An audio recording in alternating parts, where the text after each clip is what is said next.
When you go to eat food, you get a massive dopamine release, essentially, because your body gets excited, because your body is a massive asshole. Simon Miller, the bald a-hole here, and before we even get anywhere, I am not telling you that you can't eat what we determine to be unhealthy food. I think moderation is key, balance is key, but I do think sometimes there is not enough education out there in the world when it comes to processed food or junk food or bad food or whatever the hell we want to call it. And when I saw this article on The Telegraph, which is a paper over here in the United Kingdom that says eating ultra-processed food for a month aged my body by 10 years, and it was by a doctor who's named Chris Van Tulken, sounds like he's from Lord of the Rings, I didn't pronounce that well at all. I was like, well, I've got to go through that. And when I was reading it, I was so fascinated, I was like, well, I gotta talk about this. So we'll just get it up on the screen now. It is for a brand new program on the BBC. And obviously, you get a bit more confidence because the guy is a doctor, even though there he is wearing a nice checkered shirt and looks a little bit like a lumberjack. I like the first sentence as well, because the doc says he doesn't want to ban bacon sandwiches outright, but he does have a serving suggestion, and that's that he wants the packet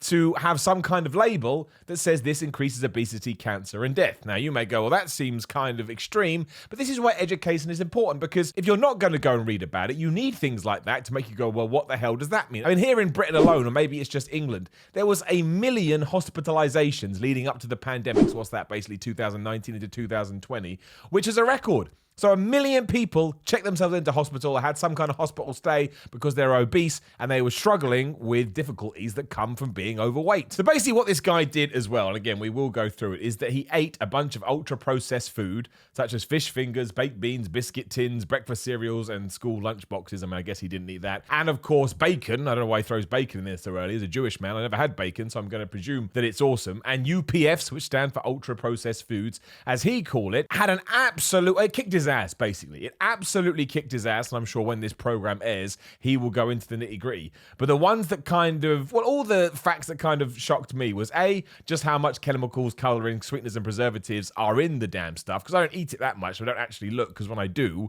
it's so rare that it's not a problem. No, I'm saying that's good or bad, that's just the way I live my life. And also that 56% of our daily calories in Britain comes from ultra-processed foods, and when you go down to kids, and of course it's the last thing you want to do with a kid, is that it rises to 64%. Madness. So what this doc did is that he put himself on an 80% ultra-processed food diet for 4 weeks, and it had, I'll use his words, a catastrophic impact on every aspect of my health and life. So he lost his libido, that went out the window. His PARS and heartburn, which I'm going to presume that he had already. I mean, maybe it did give him PARS, I don't know. Don't want to know, to be honest. And also, it ruined his mental health because he was anxious and he was depressed and he wasn't able to sleep. It was a massive struggle. And he also felt hungry. And this is the thing that people don't talk about enough, and I think is massively important. There is MSG, which I think a lot of people kind of correspond with Chinese food, because there was a big study ages ago. It was like, oh my gosh, there's all this MSG in Chinese food. And what that essentially does, it's called monosodium glutamate. Now, I didn't know it was called monosodium glutamate. I did know it was called MSG, and I did know that it does this, but it sends signals to your brain telling you what you're eating is nutritious. But when you digest it, and again, I'm just reading it here, but it sums it up better than I could. When you digest it, there is nothing nutritious there, so you keep eating because your brain is like, you told me something was coming, and it's not arrived. It's like if I tell you that I'm sending you a wonderful birthday gift in the post, and your birthday is the 15th of January, by the 10th of February, you're going to start thinking, I don't trust that Simon Miller guy, I think he's lying scum. He also mentioned, as the title of this video said, that he estimates it aged his body by 10 years. Probably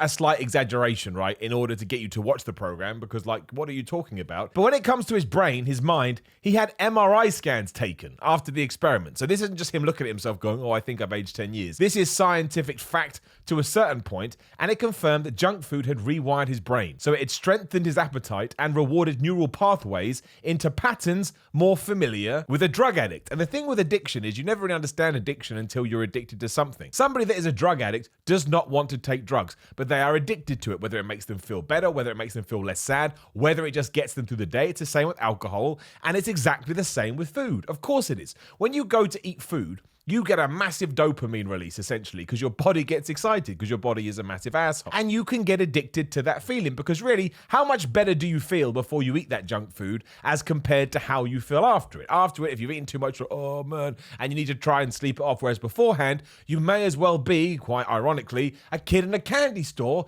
Like sometimes you'll be looking at it and you feel like saliva in your mouth and you're drooling, and your girlfriend, your boyfriend looks at you and they're like, what the hell's going on there? Like, I'm really sorry, love, or whatever the hell you call them, because you look like a crazy person. But that's what it can do. That's what can happen. And if you fall well too into that and you're not getting your happiness or whatever you need from other avenues, you can become a food addict. He also talks about how several months on, he went back to have this test done and his neurological changes have yet to be reversed, but I'm pretty sure it would do eventually. And I'm pretty sure it would be different for individuals because everybody has a different kind of tolerance. And of course, he ended up being massively overweight. Now, he says if somebody looked at him, they would still think he was quite a slim chap, but he knew how he felt, and he, more importantly, knew how he felt when he looked in the mirror. And how many times have you looked at yourself in the mirror and gone, man, I've let myself go, but your friends and family will be like, there's nothing to worry about. That's not the point. When you know, and nobody else can ever stand in your shoes, so they're not going to know. So he essentially kind of wrecked himself in the 4 weeks that he was doing this. I suppose a more extreme version of this was the fast food McDonald's thing that guy did years ago, the documentary, I can't remember what it was called now,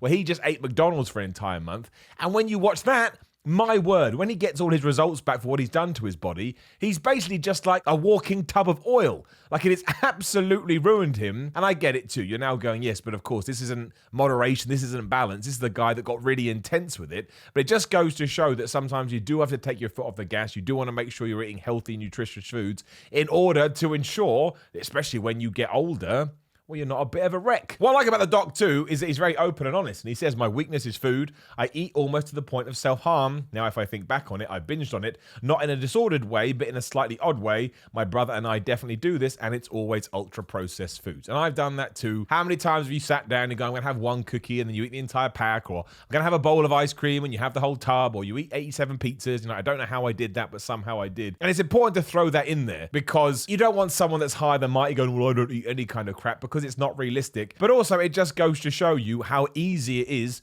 to fall down this pathway. He's a doctor, he's done all of this, and even he can look at himself and go, man, did I flub up. He then has a list, and I kind of found this really interesting, what he calls Dr. Chris Van Toluken's, Lord of the Rings, ultra-processed food menu. And chocolate breakfast cereal is on there, but I know in the article he mentions all kind of cereals. Oh, he does here too, whole grain wheat breakfast cereal. Fried chicken, microwave fish chips and peas, frozen pizza, pork dumplings, crisps, prawn, mayonnaise, baguette, takeaway soup, burgers and oven chips, fish fingers, and baked beans. And baked beans kind of surprised me on there. Do I eat a lot of baked beans? No. But once a month, will I get a craving for baked beans and have a can? Yes.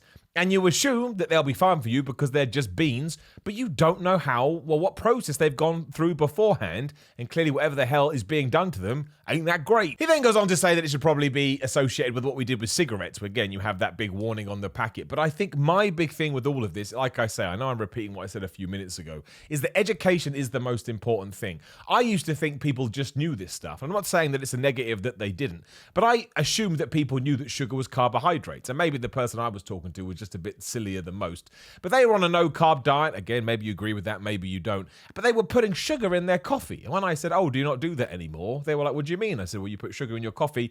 They had no clue that sugar was a carbohydrate. They had no idea. I think they thought it was calorie-free. I don't know. I didn't ask anymore because I had to go put my head in a toilet. But there's so many other things that I hear people talking about where I'm like, well, that's not true. But people don't get it. They don't understand it. They don't really know what processed food is. They don't know the difference between sort of cooking yourself healthy, natural food compared to just ripping it out of a pack. I think they just assume it was made nicely somewhere and thrown into the wrapping so it's convenient to you. But obviously it's not. I know some people that cannot believe how many calories are in a McDonald's. Like, if you get any kind of McDonald's meal and you've got it below 1,000 calories, I pretty much think you're a magician. I don't think it's actually possible to do that, but I'm absolutely going to watch this. I find it really, really fascinating. And the fact that, yes, it can age you 10 years, maybe, potentially, depending on who you are. It can screw up your brain, basically kills your brain and turns you into an addict. And also will make you feel like crap, if we're completely honest, but that doesn't mean you can't have the odd bit of fun here and there, right? Let's be honest with ourselves. Sometimes eating a pizza is better than having sex, but don't tell your other half that because they'll go crazy, and understandably so. But when these things come out, I think it's good to highlight them. I think it's good to spread the message, and hopefully as a society and as a civilization, we can start educating ourselves about this stuff. Again, the cigarettes is actually quite a good comparison, because back in the day, people told you that cigarettes were healthy for you, and that wasn't the case. And now we get to the point where, yeah, you basically have like just illness on a packet, and people look at it and go, I don't really want to do that. Do we need to go to those levels with food? Maybe we do. And if it's going to help, I think that's fine. but you need to have a bit of back and forth too. If you are a healthy person, you want to have a treat, you shouldn't be punished for it either. Now, please do leave a comment below and then like the video, share the video, and subscribe. Hit the bell ding ding so you know when other videos are going live. There is another video right there. Give it a click. The Power 13 Cookbook, Greg Doucette's brand new cookbook is out now. Link is in the description below, and you can use the code Simon15 to get 15% off. I'm also on Instagram and Twitter at Simon316. I'm on Patreon, patreon.com/Simon316, where you can support the channel and get rewards. SimonMills.BigCartel.com for merch, but more importantly, make sure you are kicking all the ass today, and I'll see you soon.